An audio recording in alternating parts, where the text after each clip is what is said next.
ഈ വീഡിയോയിൽ നമ്മൾ ആദ്യം പഠിക്കാൻ പോകുന്നത് പവർ ഓഫ് എ ലെൻസ്. ഒരു ലെൻസിൻ്റെ പവർ എന്ന് വെച്ചാൽ എന്താണ്? Power is a term related to the focal length of the lens. അതായത് ഒരു ലെൻസിൻ്റെ ഫോക്കൽ ലെങ്ത്തിനോട് വളരെ ബന്ധപ്പെട്ട് കിടക്കുന്ന ഒരു ടേമാണ് പവർ എന്ന് പറയുന്നത്. The power of a lens is its ability to converge or diverge light ray incident on it. ഒരു ലെൻസിൽ വീഴുന്ന ലൈറ്റ് റേനെ കൺവേർജ് ചെയ്യിക്കാനോ ഡൈവേർജ് ചെയ്യിക്കാനോ ഉള്ള ആ ലെൻസിൻ്റെ എബിലിറ്റീനെ നമ്മൾ വിളിക്കുന്ന പേരാണ് പവർ. കൺവേർജ് എന്ന് പറഞ്ഞു കഴിഞ്ഞാൽ കൂട്ടിച്ചേർക്കാനോ, ലൈറ്റ് റേസിനെ കൂട്ടിച്ചേർക്കാനോ, ഡൈവേർജ് എന്ന് പറഞ്ഞു കഴിഞ്ഞാൽ ആ ലൈറ്റ് റേസിനെ അകറ്റിക്കൊണ്ട് പോകാനോ ഉള്ള ആ ലെൻസിൻ്റെ എബിലിറ്റീനെ നമ്മൾ വിളിക്കുന്ന പേരാണ് പവർ എന്ന് പറയുന്നത്. ഇനി power is the reciprocal of the focal length. പവറും ഫോക്കൽ ലെങ്ത്തും വളരെ ബന്ധപ്പെട്ട് കിടക്കുന്ന ഒരു ടേം നമ്മൾ പറഞ്ഞു. P is equal to 1/f. അതായത് റെസിപ്രോക്കൽ ആണ്. പവർ കൂടുമ്പോൾ ഫോക്കൽ ലെങ്ത് കുറയും, ഫോക്കൽ ലെങ്ത് കൂടുമ്പോൾ പവർ കുറയും. അതായത് ഒന്ന് കൂടുമ്പോൾ മറ്റേത് കുറയുന്ന അവസ്ഥേനാണ് നമ്മൾ റെസിപ്രോക്കൽ എന്നതുകൊണ്ട് ഉദ്ദേശിക്കുന്നത്. കണ്ട, lower the focal length higher the power. അപ്പോൾ ലോവർ ദ പവർ എന്ന് പറഞ്ഞാലോ ഹയർ ദ ഫോക്കൽ ലെങ്ത്. ഒന്ന് കൂടുമ്പോൾ മറ്റേത് കുറയുന്ന അവസ്ഥ.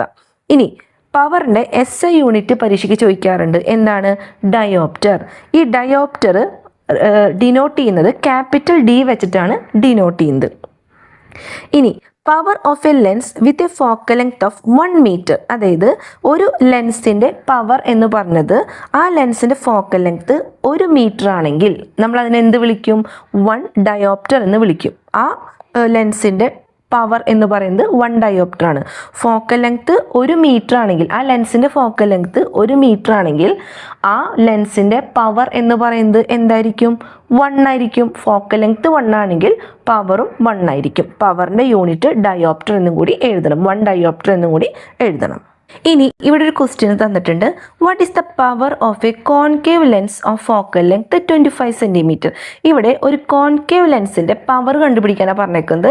ഫോക്കൽ ലെങ്ത് നമുക്ക് തന്നിട്ടുണ്ട് 25 സെൻറ്റിമീറ്റർ. അത് നമുക്ക് ചെയ്യാം. ഇവിടെ നമ്മളോട് കോൺകേവ് ലെൻസിൻ്റെ പവർ കണ്ടുപിടിക്കാനാണ് പറഞ്ഞേക്കുന്നത്.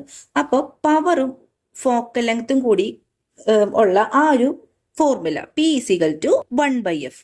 ഇനി ഇവിടെ F നമുക്ക് തന്നിട്ടുണ്ട്. എന്താണ് F എന്ന് പറയുന്നത്? കോൺകേവ് ലെൻസിന്റെ ഫോക്കൽ ലെങ്ത് എന്ന് പറയുന്നത് എപ്പോഴും നെഗറ്റീവ് ആയിരിക്കും. So F = -25 centimetre. അത് നമ്മൾ എഴുതി. Concave lens, focal length of A concave lens is always negative. അതുകൊണ്ടാണ് മൈനസ് വന്നത്. ഇനി ഒരു കാര്യം കൂടി ശ്രദ്ധിക്കണം. പവറിന്റെ കാര്യത്തിൽ ഫോക്കൽ ലെങ്ത് എപ്പോഴും എക്സ്പ്രസ് ചെയ്യേണ്ടത് മീറ്ററിലാണ്. ഇവിടെ നേരിട്ട് നിങ്ങൾ 1/25 എന്ന് എഴുതി കഴിഞ്ഞാൽ സംഭവം തെറ്റിപ്പോവും. അതൊരു കാര്യം നന്നായി ഓർത്തിരിക്കുക. പവർ കണ്ടുപിടിക്കാൻ വരുമ്പോൾ അതിലുള്ള ഫോക്കൽ ലെങ്ത് എപ്പോഴും എക്സ്പ്രസ് ചെയ്യുന്നത് മീറ്ററിലായിരിക്കും. സോ 1 മീറ്റർ എന്ന് പറഞ്ഞത് 100 സെന്റിമീറ്റർ നമുക്കറിയാം. അപ്പൊ മീറ്ററിലേക്ക് മാറ്റാൻ നമ്മൾ എന്ത് ചെയ്യും? /100 ചെയ്താൽ മതി. അതായത് -25 / 100. അപ്പൊ അത് മീറ്റർ എന്നാവും. ഇനി നമ്മൾ നേരിട്ട് 1/f കൊടുക്കുക. അതായത് 1 / -25 / 100. ഈ 100 നേരെ മോളിൽ പോവും. അതായത് 100 / -25 എന്നാവും. അപ്പോൾ ഈ 100ഉം 25ഉം വെട്ടുമ്പോൾ -4 ഡയോപ്റ്റർ എന്ന് ആൻസർ കിട്ടും. ഈ -4 ഡയോപ്റ്റർ എന്ന് പറഞ്ഞത് പവറിന്റെ യൂണിറ്റ് ആണ് ഡയോപ്റ്റർ. ഇനി പവർ -4 ആണ് വന്നതെങ്കിൽ ആ പവർ ഓഫ് ദ ലെൻസ് ഏതാന്ന് ചോദിച്ചു കഴിഞ്ഞാൽ, ആ ഒരു ലെൻസ് ഏതാന്ന് ചോദിച്ചു കഴിഞ്ഞാൽ ആ ലെൻസ് എന്തായിരിക്കും? അതൊരു കോൺകേവ് ലെൻസ് ആയിരിക്കും. പരീക്ഷയ്ക്ക് വരുന്ന ഇമ്പോർട്ടൻറ്റ് ചോദ്യമാണ് കേട്ടോ. ഒരു ലെൻസിന്റെ പവർ എന്ന് പറഞ്ഞത് എന്തെങ്കിലും ഒരു ന്യൂമറിക്കൽ വെച്ചിട്ട് ഒരു -3 -2 -1 എന്തെങ്കിലും വെച്ച് തന്ന് ഡയോപ്റ്റർ -1 ഡയോപ്റ്റർ എന്നൊക്കെ തന്ന് അത് ഏത് ലെൻസാണ് എന്ന് ചോദിച്ചു കഴിഞ്ഞാൽ പവർ മൈനസ് ആണോ? അത് കോൺകേവ് ലെൻസ് ആയിരിക്കും. ആ ഒരു ക്വസ്റ്റ്യൻ ഇമ്പോർട്ടൻ്റ് ആണ് കേട്ടോ. അപ്പോൾ ഇവിടെ ഉപയോഗിച്ചിരിക്കുന്ന ലെൻസ് കോൺകേവ് ലെൻസ് ആണ്. ഇനി പവർ +4 ആണെങ്കിലോ ആ ലെൻസ് എന്ന് പറഞ്ഞത് കോൺവെക്സ് ലെൻസ് ആണ്. ഈ കാര്യങ്ങൾ ഓർത്തിരിക്കും. അടുത്തൊരു ചോദ്യം നോക്കി, നേരെ തിരിച്ചു ചോദിക്കാം. If it is a convex lens what will be the sign of the power? Convex lens ആണ് യൂസ് ചെയ്യുന്നതെങ്കിൽ ആ സൈൻ ഏതായിരിക്കും? പോസിറ്റീവ് ആയിരിക്കും. നെഗറ്റീവ് ആണെങ്കിൽ അത് കോൺകേവ് ലെൻസ് ആയിരിക്കും. ഈ രണ്ട് കാര്യങ്ങളും അങ്ങോട്ടും ഇങ്ങോട്ടും മാറിപ്പോരുത്. ഇനി which type of lens is in doctors prescription? അതായത് 2.24 ആ ഒരു ഡോക്ടേഴ്സ് പ്രിസ്ക്രിപ്ഷനിൽ ഉപയോഗിച്ചിരിക്കുന്ന ലെൻസ് ഏതാണ്? കണ്ട, ഇതാണ് ആ ഒരു പ്രിസ്ക്രിപ്ഷൻ. പ്ലസ് ആയതുകൊണ്ട് തന്നെ ഇവിടെ ഉപയോഗിച്ചിരിക്കുന്ന ലെൻസ് ഏതാണ്? പ്ലസ് വരുമ്പോൾ കോൺവെക്സ് ലെൻസ് ആണ് ഈ ഒരു ഡോക്ടർ പ്രിസ്ക്രിപ്ഷനിൽ ഉപയോഗിച്ചിരിക്കുന്നത്. അടുത്ത് നമ്മൾ പഠിക്കാൻ പോകുന്നത് കോമ്പൗണ്ട് മൈക്രോസ്കോപ്പിനെ കുറിച്ചിട്ടാണ്. ഇതാണ് ഒരു compound microscope. What is the use of A compound microscope? ഒരു ഒബ്ജക്റ്റിനെ വലുതായി കാണാൻ വേണ്ടിയിട്ട് നമ്മൾ ഉപയോഗിക്കുന്ന ഒരു മൈക്രോസ്കോപ്പാണ് ഈ കോമ്പൗണ്ട് മൈക്രോസ്കോപ്പ് എന്ന് പറയുന്നത്. 2 പാർട്ടാണ് ഈ കോമ്പൗണ്ട് മൈക്രോസ്കോപ്പിനുള്ളത്. ഒന്ന് ഒബ്ജക്റ്റീവും ഒന്ന് ഐ പീസും. ഈ ഒബ്ജക്റ്റ് വെക്കുന്ന സംഭവം ഇവിടെ വെക്കുക. കണ്ട, ഈ ഒരു സ്ഥലത്താണ് നമ്മൾ എന്ത് ഒബ്ജക്റ്റിനാണോ നമ്മൾ നിരീക്ഷിക്കുന്നത്, അല്ലെങ്കിൽ എന്ത് ഒബ്ജക്റ്റിനാണോ നമ്മൾ വലുതായി കാണാൻ ശ്രമിക്കുന്നത്, ആ ഒരു ഒബ്ജക്റ്റിനെ വെക്കുന്ന സ്ഥലമാണ് ഇത്. അപ്പോൾ ഈ ഒബ്ജക്റ്റിനോട് ചേർന്നിരിക്കുന്ന ലെൻസാണ് ഒബ്ജക്റ്റീവ്. ഈ ഐ പീസ് ആയിക്കോട്ടെ ഒബ്ജക്റ്റീവ് ആയിക്കോട്ടെ, രണ്ടും ലെൻസ് തന്നെയാണ്, രണ്ടും കോൺവെക്സ് ലെൻസാണ്. എന്നാൽ ഒബ്ജക്റ്റിനോട് ചേർന്നിരിക്കുന്ന ഈ ഒരു ലെൻസാണ് ഒബ്ജക്റ്റീവ്. ഇനി ഈ ഒബ്ജക്റ്റീവ് ഉണ്ടാക്കിയ ഇമേജ് ഉണ്ടല്ലോ, ആ ഇമേജ് കാണാൻ വേണ്ടിയിട്ട് നമ്മൾ നോക്കുന്ന ലെൻസാണ് ഐ പീസ്. ഈ ഒബ്ജക്റ്റീവ് എന്ന് പറഞ്ഞതും ഐ പീസ് എന്ന് പറഞ്ഞതും രണ്ടും കോൺവെക്സ് ലെൻസാണ്. പരീക്ഷയ്ക്ക് വരുന്ന വളരെ ഇമ്പോർട്ടൻ്റ് ആയൊരു ചോദ്യമാണ്, ഈ ഐ പീസിൻ്റെ ആണോ ഒബ്ജക്റ്റീവിൻ്റെ ആണോ ഫോക്കൽ ലെങ്ത് കൂടുതലുള്ളത്? ഏത് ലെൻസിനാണ് ഫോക്കൽ ലെങ്ത് കൂടുതലുള്ളത്? ഏത് ലെൻസിനാണ്? നമ്മൾ നോക്കുന്ന ഐ പീസ് എന്ന് പറഞ്ഞ ആ ലെൻസിനാണ് ഫോക്കൽ ലെങ്ത് കൂടുതലുള്ളത്. എന്തിനപേക്ഷിച്ച്? ഒബ്ജക്റ്റീവിനേക്കാളും ഫോക്കൽ ലെങ്ത് കൂടുതലുള്ള ലെൻസാണ് ഐ പീസ്. ഇത് വളരെ ഇമ്പോർട്ടൻ്റ് ആയൊരു ക്വസ്റ്റ്യൻ ആണ് കേട്ടോ പരീക്ഷയ്ക്ക്. നമ്മൾ ഈ കാര്യങ്ങളൊക്കെ നമ്മൾ നേരത്തെ പറഞ്ഞു കഴിഞ്ഞു. ഒബ്ജക്റ്റിനോട് വളരെ ക്ലോസ് ആയിട്ടിരിക്കുന്ന ലെൻസാണ് ഒബ്ജക്റ്റീവ്. അതുപോലെ തന്നെ ഈ ഒബ്ജക്റ്റീവ് ലെൻസ് ഉണ്ടാക്കുന്ന ഇമേജ് നമ്മൾ കാണാൻ ഉപയോഗിക്കുന്ന ലെൻസാണ് ഐ പീസ്. അതുപോലെ തന്നെ focal length of the eyepiece ആണ് greater than that of objective. ഈ കാര്യങ്ങളൊക്കെ നമ്മൾ പറഞ്ഞു. ഇനി ഇവിടെ നോക്കി, നമ്മൾ ഇവിടെ ഒബ്ജക്റ്റ് എന്ന് പറയുന്നത് ഈ ഒരു പാറ്റയാണ്, അല്ലെങ്കിൽ ഒരു പ്രാണിയാണ് ഈ ഒബ്ജക്റ്റ് എന്ന് പറയുന്നത്. ഈ ഒബ്ജക്റ്റ് ഇവിടെ പ്ലേസ് ചെയ്തിരിക്കുന്നത് എഫിൻ്റെയും 2Fൻ്റെയും ഇടയിലാണ്. ഫസ്റ്റത്തെ പോയിന്റ് ആണ് കേട്ടോ. ഈ ലെൻസ് ഇവിടെ ഉപയോഗിച്ചിരിക്കുന്ന 2 ലെൻസും കോൺവെക്സ് ലെൻസാണ്. ഒരെണ്ണം ഒബ്ജക്റ്റീവ് ലെൻസാണ്, ഒരെണ്ണം ഐ പീസ് ആണ്. അപ്പോൾ ഇവിടെ ഈ പാറ്റേനെ കൊണ്ടുവച്ചേക്കുന്നത് എഫിൻ്റെയും 2Fൻ്റെയും ഇടയിലാണ്. അപ്പോൾ ഇവിടെ നിന്നുള്ള റേ ഒരെണ്ണം ഒപ്റ്റിക് ആക്സിസിൻ്റെ പാരലായിട്ട് കടന്നുപോയി, ഒരെണ്ണം മിഡ് പോയിന്റ് കൂടെ കടന്നുപോയി. ഈ സംഭവങ്ങൾ കടന്നുപോയി യോജിക്കുന്നത് എവിടെയാണ്? Beyond 2F. നമ്മൾ നേരത്തെ പഠിച്ചിട്ടുണ്ടായിരുന്നു, എഫിൻ്റെയും 2Fൻ്റെയും ഇടയിൽ ഒബ്ജക്റ്റ് വയ്ക്കുകയാണെങ്കിൽ ഇമേജ് ഫോർമേഷൻ നടക്കുന്നത് എവിടെയാണ്? കണ്ട, ഈ ഒരു സ്ഥലത്താണ് ഇമേജ് ഫോർമേഷൻ നടക്കുന്നത്. ആ ഇമേജ് എന്ന് പറയുന്നത് എന്തായിരിക്കും? ഇൻവേർട്ടഡ് ആയിരിക്കും, റിയൽ ആയിരിക്കും, അതുപോലെ തന്നെ എൻലാർജ്ഡ് അഥവാ മാഗ്നിഫൈഡ് ഇമേജ് ആയിരിക്കും. ഈ ഒരു ഒബ്ജക്റ്റിനേക്കാളും വലിയ ഇമേജ് ആയിരിക്കും ഇവിടെ ഫോം ചെയ്യാം. ഇതൊക്കെ നമുക്ക് അറിയാവുന്ന കാര്യങ്ങളാണ്. ഇനി അടുത്തതാണ് ഐ പീസ് എന്ന് പറഞ്ഞ ലെൻസിലൂടെ നോക്കുമ്പോഴത്തെ ഇമേജ്. അത് നമ്മളിവിടെ പഠിക്കാൻ പോകണുള്ളൂ. അപ്പോൾ ഈ ഒരു വലുതായി കാണുന്ന ഈ ഒരു പാറ്റയുടെ ഇമേജ് നമുക്ക് പോരാ നമ്മുടെ കണ്ണിലൂടെ കാണാൻ. അപ്പോൾ നമ്മൾ ഇവിടെ വേറൊരു ഫോക്കൽ ലെങ്ത് കൂടിയ ഒരു ലെൻസ് ഐ പി സി കൂടെ നോക്കുമ്പോൾ ഈ ഉണ്ടായ ഇമേജിൽ കണ്ട വീണ്ടും ഇവിടെ 2 റേ കടന്നു പോകുന്നുണ്ട്. കണ്ട, ഈ ഒരു ഇമേജിൻ്റെ 2 റേ വീണ്ടും ഇത് കൂടെ കടന്നു പോകുന്നുണ്ട്. ഇത് നമ്മൾ ഡോട്ട് ഇട്ട് വരയ്ക്കുമ്പോൾ ഇവിടെ അതിനേക്കാളും വലിയൊരു ഇമേജ് ഈ ഐ പി സി കൂടെ നോക്കുമ്പോൾ നമുക്ക് കാണും.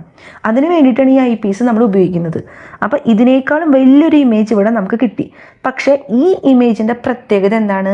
അത് ശരിക്കും പറഞ്ഞു കഴിഞ്ഞാൽ ഇതിപ്പോൾ തല കീഴായി നിൽക്കുന്ന ഇമേജാണ് നമുക്ക് ഈ ഫിഗറിൽ കാണാൻ പറ്റുന്നത്. പക്ഷെ നമ്മൾ ഈ മൈക്രോസ്കോപ്പിൽ കൂടെ നോക്കുമ്പോൾ നമ്മൾ താഴത്തോട്ട് നോക്കണം. കാരണം ശരിക്ക് ഈ ഇമേജ് എന്ന് പറഞ്ഞത് ഇറക്റ്റായിട്ട് നിൽക്കുന്ന ഒരു ഇമേജ് ആയിരിക്കും. അതുപോലെ തന്നെ വെർച്വൽ ആയിരിക്കും. മിഥ്യയാണ് അവിടെ വരുന്നത്. കണ്ടോ, ഡോട്ട് ഇട്ട് ഇവിടെ റെപ്രസെൻ്റ് ചെയ്യുന്നത് കൊണ്ട് അത് വെർച്വൽ ഇമേജ് ആയിരിക്കും കിട്ടുക. വെർച്വലിൻ്റെ ഒപ്പം തന്നെ നിൽക്കുന്ന ഒരു വാക്കാണ് ഇറക്റ്റ് എന്ന് പറഞ്ഞ് ഞാൻ നേരത്തെ പറഞ്ഞിട്ടുണ്ടായിരുന്നു. അപ്പോൾ വെർച്വൽ ആയിരിക്കും, ഇറക്റ്റ് ആയിരിക്കും, മാഗ്നിഫൈഡ് ആയിരിക്കും. അതായത് ഈ ഒബ്ജക്റ്റീവ് ലെൻസ് വെച്ചുണ്ടായേക്കാളും വലിയ ഇമേജ് ആയിരിക്കും നമ്മൾ ഐ പി സി കൂടെ നോക്കുമ്പോൾ. പക്ഷെ നമ്മൾ ശരിക്കും ആ വസ്തുവിനെ നമുക്ക് എങ്ങനെ കാണാൻ പറ്റും? അതേപോലെ തന്നെയാണ് കാണാൻ പറ്റുന്നത്. ഇറക്റ്റായിട്ട് നേരെ തന്നെയാണ് കാണാൻ പറ്റുന്നത്.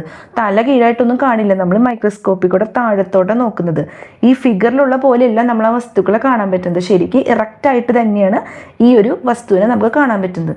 അപ്പം ഇവിടെ ഉണ്ടാവുന്ന ആ ഇമേജ് എന്ന് പറഞ്ഞത് വെർച്വൽ ആയിരിക്കും, ഇറക്റ്റ് ആയിരിക്കും, മാഗ്നിഫൈഡ് ആയിരിക്കും. ഇത് വളരെ ഇമ്പോർട്ടൻ്റ് ആയൊരു ക്വസ്റ്റ്യൻ ആണ്. ഇനി നിങ്ങൾ ഈ ബോക്സ് നോക്കിയേ. ഇവിടെ ഉപയോഗിച്ചിരിക്കുന്ന 2 ടൈപ്പ് ഓഫ് ലെൻസാണ്. ഒന്ന് ഒബ്ജക്റ്റീവും അതുപോലെ തന്നെ ഒന്ന് ഐ പീസും. ഇവിടെ ഏത് ലെൻസാണ് ഇതിൽ രണ്ടിലും ഉപയോഗിച്ചിരിക്കുന്നത്? നമ്മൾ നേരത്തെ പറഞ്ഞു കോൺവെക്സ് ലെൻസാണ് ഇത് രണ്ടിലും ഉപയോഗിച്ചിരിക്കുന്നത്. പിന്നെ ഇതിൻ്റെ ഫോക്കൽ ലെങ്ത് ഏതിനാണ് കൂടുതൽ?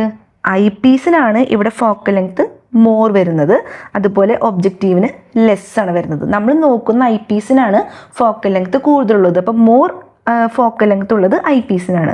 ഇനി characteristics of the image formed, ഈ ഒബ്ജക്റ്റീവിൽ വെക്കുന്നത് എഫിനും 2Fനും ഇടയിലായതുകൊണ്ട് നമ്മൾ നേരത്തെ പഠിച്ചിട്ടുണ്ടായിരുന്നു ഇമേജ് ഫോർമേഷൻ നടക്കുന്നത് ബിയോണ്ട് 2Fലായിരിക്കും. അപ്പോൾ അവിടുത്തെ ഇമേജ് എന്തായിരിക്കും? ഇൻവേർട്ടഡ് ആയിരിക്കും, റിയൽ ആയിരിക്കും, അതുപോലെ തന്നെ മാഗ്നിഫൈഡ് ഇമേജ് ആയിരിക്കും. മാഗ്നിഫൈഡിന്റെ മറ്റൊരു വേർഡാണ് എൻലാർജ്ഡ്. എൻലാർജ്ഡ് മാഗ്നിഫൈഡ് എന്നൊക്കെ പറയുമ്പോൾ അത് ഒരേ ടേമാണ്. അതുപോലെ തന്നെ ഐ പീസിൽ നമ്മൾ കാണുന്ന ഇമേജ് വെർച്വൽ ആയിരിക്കും. വെർച്വൽ എന്ന് പറയുമ്പോൾ അതിൻ്റെ കൂടെ നിൽക്കുന്നത് ഇറക്റ്റ് ആയിരിക്കും, അതുപോലെ തന്നെ എൻലാർജ്ഡ്, അവിടെയും എൻലാർജ്ഡ് അഥവാ മാഗ്നിഫൈഡ് എന്ന് തന്നെ എഴുതണം. ഇപ്പം നമ്മൾ പറഞ്ഞ കാര്യങ്ങൾ തന്നെയാണ് ഈ ക്വസ്റ്റ്യൻ ആയിട്ട് കൊടുത്തേക്കുന്നത്. Where should be the object to be observed be kept with reference to the objective. Objective ലെൻസിൽ നമ്മൾ എവിടെയാണ് ഒബ്ജക്റ്റീവ് പ്ലേസ് ചെയ്യുന്നത്? എഫിൻ്റെയും 2Fൻ്റെയും ഇടയിൽ, ബിറ്റ്വീൻ എഫ് ആൻഡ് 2F. ഇനി what is the position of the image formed by the objective. നമുക്കറിയാം ഒരു convex ലെൻസിൽ എഫിൻ്റെയും 2Fൻ്റെയും ഇടയിൽ object place ചെയ്യുകയാണെങ്കിൽ ആ ഒബ്ജക്റ്റിൻ്റെ ഇമേജ് എവിടെ ഫോം ചെയ്യും? Beyond 2F on the other side. Other സൈഡിലെ 2Fൻ്റെ ബാക്കിലായിട്ട് വേണം ഇവിടുത്തെ ഇമേജ് ഫോം ചെയ്യാം. What are the characteristics of this image? ആ ഇമേജിൻ്റെ ക്യാരക്ടറിസ്റ്റിക്സ് എന്തൊക്കെയാണ്? റിയൽ ആയിരിക്കും, ഇൻവേർട്ടഡ് ആയിരിക്കും, എൻലാർജ്ഡ് ആയിരിക്കും, എൻലാർജ്ഡ് ഓർ മാഗ്നിഫൈഡ്, വലിയൊരു ഇമേജ് ആയിരിക്കും അവിടെ ഫോം ചെയ്യുക. ഇനി what would be the characteristics of the image formed by the eyepiece. നമ്മൾ നോക്കുന്ന ആ ഒരു ഐ പീസ് കൂടെയുള്ള ഇമേജ് എന്തായിരിക്കും? അത് ഇറക്റ്റ് ആയിരിക്കും, ശരിക്കും നേരെ നിൽക്കുന്ന ഇമേജ് ആയിരിക്കും, അതുപോലെ മിഥ്യ ആയിട്ടുള്ളൊരു ഇമേജ് ആയിരിക്കും, വെർച്വൽ ഇമേജ് ആയിരിക്കും. ശരിക്കും അവിടുത്തെ ആ ഇമേജ് അവിടെ ഇല്ല. ഐ പി സി കൂടെ നോക്കുമ്പോൾ ആ ഇമേജ് നമുക്ക് വലുതായി കാണുന്നേ ഉള്ളൂ. അതുകൊണ്ട് തന്നെ അതൊരു മിഥ്യയായ പ്രതിബിംബമാണ്. So erect, virtual and magnified, വലിയ ഇമേജ് ആയിരിക്കും അവിടെ കിട്ടുന്നത്. ഇവിടെ വളരെ ഇമ്പോർട്ടൻ്റ് ആയ ഒരു ക്വസ്റ്റ്യൻ ഉണ്ട്, കണ്ട. Increasing the focal length of the objective lens will not be beneficial in the compound microscope. അതായത് ഒബ്ജക്റ്റീവ് ലെൻസും ഉണ്ട്, ഐ പീസ് ലെൻസും ഉണ്ട് നമ്മൾ പറഞ്ഞു. അപ്പോൾ ഒബ്ജക്റ്റീവ് ലെൻസിൻ്റെ ഫോക്കൽ ലെങ്ത് എന്ന് പറഞ്ഞത് എപ്പോഴും കുറഞ്ഞിരിക്കണം. ഐ പീസിനെ അപേക്ഷിച്ച് ഫോക്കൽ ലെങ്ത് കുറഞ്ഞിരിക്കേണ്ട ഒരു ലെൻസാണ് ഒബ്ജക്റ്റീവ് ലെൻസ്. എന്താണ് ഇതിൻ്റെ കാരണം? അതായത് if the focal length of the objective lens is longer, objective ലെൻസിൻ്റെ ഫോക്കൽ ലെങ്ത് വളരെ കൂട്ടിക്കഴിഞ്ഞ് കഴിഞ്ഞാൽ നമ്മുടെ ഇമേജിൻ്റെ സൈസ് എന്ന് പറയുന്നത് വളരെ കുറവായിരിക്കും. നമ്മൾ ഈ കോമ്പൗണ്ട് മൈക്രോസ്കോപ്പ് ഉപയോഗിക്കുന്നത് തന്നെ ആ ഇമേജ് വലുതായി കാണാൻ വേണ്ടിയിട്ടാണ്. അപ്പോൾ സാധാരണ ഒരു ഒബ്ജക്റ്റിനേക്കാളും വളരെ ചെറിയ ഇമേജ് കിട്ടണമെങ്കിൽ നമുക്ക് മൈക്രോസ്കോപ്പിൻ്റെ ഉപയോഗം വേണ്ട. ശരിക്കും അവിടെ മാഗ്നിഫിക്കേഷൻ കുറയും. ശരിക്കും നല്ലത് ഒബ്ജക്റ്റീവ് ലെൻസിന് ഷോർട്ടർ ഫോക്കൽ ലെങ്ത് തന്നെയാണ് നല്ലത്. എന്നാലേ നമുക്ക് ഇമേജ് വളരെ വലുതായിട്ട് കാണാൻ സാധിക്കുള്ളൂ. നമ്മൾ പഠിക്കാൻ പോകുന്നതാണ് refracting telescope. Telescopes are instrument to see distant object clearly. എന്തിനു വേണ്ടിയിട്ടാണ് ടെലസ്കോപ്പ് നമ്മൾ യൂസ് ചെയ്യുന്നത്? അതായത് ഫാർ എവേ ആയിട്ടുള്ള ഒബ്ജക്റ്റ്, അതായത് ഡിസ്റ്റൻ്റ് ആയിട്ടുള്ള ഒബ്ജക്റ്റ് നമുക്ക് ക്ലിയർ ആയിട്ട് കാണണമെങ്കിൽ, വളരെ അകലത്തിലിരിക്കുന്ന ഒബ്ജക്റ്റിനെ നമുക്ക് വളരെ ക്ലിയർ ആയിട്ട് കാണണമെങ്കിൽ നമ്മൾ ഉപയോഗിക്കുന്ന ഇൻസ്ട്രുമെൻ്റ് ആണ് ടെലസ്കോപ്പ് എന്ന് പറയുന്നത്. കോമ്പൗണ്ട് മൈക്രോസ്കോപ്പിനെ പോലെ തന്നെ രണ്ട് മെയിൻ പാർട്ടാണ് ഈ ടെലസ്കോപ്പിനുള്ളത്. ഏതൊക്കെയാണ്? ഒബ്ജക്റ്റീവും ഐ പീസും. ഇത് രണ്ടും ലെൻസ് തന്നെയാണ് കേട്ടോ. ഐ പീസ് എന്ന് പറഞ്ഞതും ഒബ്ജക്റ്റീവ് എന്ന് പറഞ്ഞതും ഇവിടെ ലെൻസ് തന്നെയാണ്. പക്ഷേ ഇതിൻ്റെ ഫോക്കൽ ലെങ്ത്തിലും അപ്പാർച്ചറിലും വളരെ വ്യത്യാസങ്ങൾ വരുന്നുണ്ട്. നോക്കി, ഒരു സംഭവം കോമ്പൗണ്ട് മൈക്രോസ്കോപ്പ് നന്നായി പഠിച്ചതിന് ശേഷം മാത്രമേ റിഫ്രാക്റ്റിംഗ് ടെലസ്കോപ്പ് എടുക്കാൻ പാടുള്ളൂ. അല്ലെങ്കിൽ ഈ ഒബ്ജക്റ്റീവും ഐ പീസും തമ്മിലുള്ള കാര്യങ്ങളൊക്കെ അങ്ങോട്ടും ഇങ്ങോട്ടും തെറ്റും. ഇവിടെ നോക്കിയേ, ഈ ലെൻസിൻ്റെ ഫോക്കൽ ലെങ്ത്തിൽ ഏത് ലെൻസിനാണ് ഫോക്കൽ ലെങ്ത് കൂടുതലുള്ളത്, ഏത് ലെൻസിനാണ് ഫോക്കൽ ലെങ്ത് കുറവുള്ളത്? റിഫ്രാക്റ്റിംഗ് ടെലസ്കോപ്പിൻ്റെ കാര്യത്തിൽ ഒബ്ജക്റ്റീവ് എന്ന് പറഞ്ഞ ലെൻസിനാണ് ഫോക്കൽ ലെങ്ത് കൂടുതലുള്ളത്. ഇമ്പോർട്ടൻ്റ് ആണ് കേട്ടോ. മോർ ഫോക്കൽ ലെങ്ത് ഉള്ളത് ഒബ്ജക്റ്റീവിനാണ്. അപ്പാർച്ചർ കൂടുതലുള്ളതോ ഏതിനാണ്? ഒബ്ജക്റ്റീവിന് തന്നെയാണ് അപ്പാർച്ചർ കൂടുതലുള്ളത്. അപ്പാർച്ചർ എന്ന് പറഞ്ഞാൽ എന്താണ്? ഏത് ഭാഗത്തേക്കൂടെയാണോ ലൈറ്റ് കടന്നു പോകുന്നത് ആ ഒരു സ്മോൾ പോർഷൻ ഏരിയനെ നമ്മൾ വിളിക്കുന്ന പേരാണ് അപ്പാർച്ചർ. ഇനി അതിൻ്റെ ക്യാരക്ടറിസ്റ്റിക്സ് ഓഫ് ദ ഇമേജ് എന്തായിരിക്കും? ഇൻവേർട്ടഡ് ആയിരിക്കും, റിയൽ ആയിരിക്കും, ഡിമിനിഷ്ഡ് ആയിരിക്കും. Inverted, real and diminished. Diminished എന്ന് പറഞ്ഞു കഴിഞ്ഞാൽ സ്മോൾ ഇമേജ് ആണ് കിട്ടുക. ഇനി ഐ പീസിൻ്റെ കാര്യത്തിൽ ഫോക്കൽ ലെങ്ത് വളരെ കുറവായിരിക്കും, അപ്പാർച്ചർ കുറവായിരിക്കും. ഐ പീസിൽ നമ്മൾ നോക്കുന്നതായതുകൊണ്ട് അത് എന്തായിരിക്കും? ഇറക്റ്റ് ആയിരിക്കും, വെർച്വൽ ആയിരിക്കും, മാഗ്നിഫൈഡ് ആയിരിക്കും, വലിയ ഇമേജ് ആയിരിക്കും അവിടെ കിട്ടുക. അപ്പം ഈ രണ്ട് കാര്യങ്ങളും നമ്മൾ നന്നായി പഠിച്ചിരിക്കണം. ഇത് അങ്ങോട്ടും ഇങ്ങോട്ടും മാറിപ്പോവരുത്. ഇനി ഇവിടെ കുറച്ച് ക്വസ്റ്റ്യൻസ് നോക്കി. Where is the position of the object? നമ്മൾ റിഫ്രാക്റ്റിംഗ് ടെലസ്കോപ്പ് വെച്ചിട്ടാണ് ഒരു ഒബ്ജക്റ്റിനെ നോക്കണമെങ്കിൽ അത് നിയർ ബൈ ഒബ്ജക്റ്റ് ആണോ ഫാർ എവേ ഒബ്ജക്റ്റിനാണോ നമ്മൾ നോക്കുന്നത്? നമുക്കറിയാം ഡിസ്റ്റന്റ് ഒബ്ജക്റ്റ് അഥവാ ഫാർ എവേ അകലത്തിരിക്കുന്ന ഒരു ഒബ്ജക്റ്റിനെ നോക്കാൻ വേണ്ടിയിട്ടാണ് നമ്മൾ റിഫ്രാക്റ്റിംഗ് ടെലസ്കോപ്പ് ഉപയോഗിക്കുന്നത്. അപ്പോൾ ഇവിടുത്തെ ഒബ്ജക്റ്റിന്റെ പൊസിഷൻ എന്താണ്? ഫാർ എവേ ആണ് ഇവിടുത്തെ ഒബ്ജക്റ്റിന്റെ പൊസിഷൻ എന്ന് പറയുന്നത്. ഇനി അടുത്തൊരു ക്വസ്റ്റ്യൻ നോക്കിയേ. Focal length of the objective lens. ഇവിടെ ഒബ്ജക്റ്റീവ് ലെൻസിന്റെ ഫോക്കൽ ലെങ്ത് എന്ന് പറഞ്ഞത് ഗ്രേറ്റർ ആയിരിക്കും. ഇമ്പോർട്ടൻ്റ് ആണ് കേട്ടോ. ഈ റിഫ്രാക്റ്റിംഗ് ടെലസ്കോപ്പിൽ ഒബ്ജക്റ്റീവ് ലെൻസിന്റെ ഫോക്കൽ ലെങ്ത് ഗ്രേറ്റർ ആയിരിക്കും.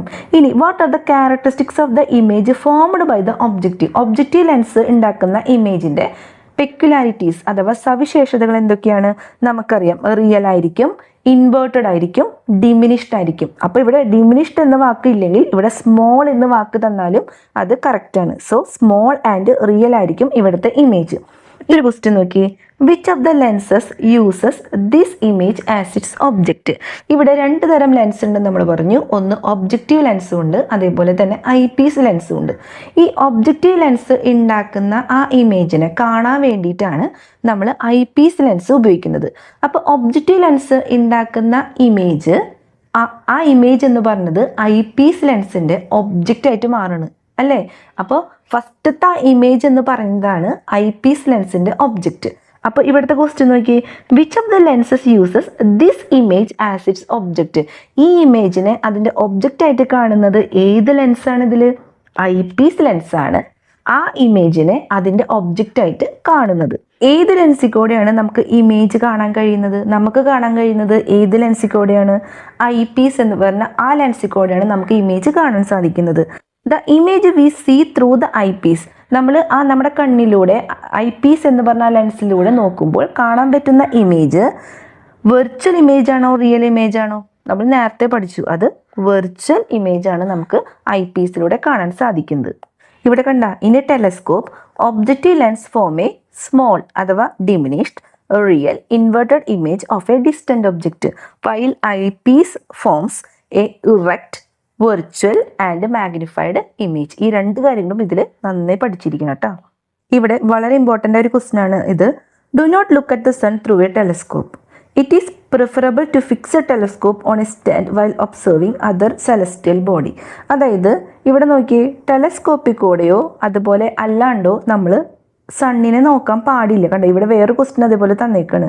സണ്ണിനെ നമ്മൾ അങ്ങനെ നേരിട്ടോ അല്ലെങ്കിൽ ടെലസ്കോപ്പിൽ കൂടെ നോക്കാൻ പാടില്ല. എന്തുകൊണ്ടാണ്? It is harmful to look the sun through the telescope or directly without a telescope.